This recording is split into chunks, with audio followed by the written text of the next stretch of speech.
Pangutana po ka ba nga, ngano ang Ginoo ba mopili og bisan kinsa lang kanang mopili lang siya nga, sige ikaw na lang, kundi ikaw na lang, 'di ba dili. Ang Ginoo mopili gyud og usa ka tawo ngarang kabalo gyud siya kay kabalo naman siya daan sa atong mga kasing-kasing, 'di ba? So kabalo na gyud siya daan in the first place nga ang tawo ra gyud nga kaya nga mo-bear sa iyang anak mao si Mama Mary. So grabe 'no, from the beginning until the end, only Mama Mary, kung imong buton hunahon, si Mama Mary ra gyud ang capable to bear the Son of God.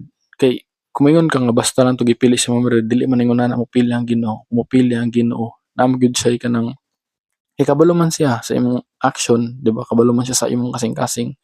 So kaila gyud siya kang Mama Mary bisan pa man gani sa wala pa gipanamkon si Mama Mary, kailan na ang Ginoo kaniya nga siya ra gyud ang takos nga modala sa iyang anak nga mo'y moluwas sa tibuok kalibutan. So makita po nato 'no nga ang yes pod ni Mama Mary diri kay kani man gud nga pag-ingon sa anghel og ipahibalo ra gyud siya nga mo ni mahitabo, pero mag-vary maghapon didto ang reaksyon ni Mama Mary or ang iyang kung iya bang dawaton o dili naman gud toy gitawag nga free will si Mama Mary. Apo jay free will ang katong pag-ingon niya yes go fights kaya ra ni murag ana ba nga go. Ang iyang yes adto nga matuman ang imong pulong dinhi kanako. Naam gyapon siya kagawasan adto nga mo tugot ug dili mo tugot. Pero gani kabalo man gud ang Ginoo nga moingon din siya yes. Well, realization lang pud din ako 'no, kanang realization bitaw na. Katong sa panahon bitaw sa sa tanaw og Avengers, 'di ba? Mo tanaw tag Avengers niya.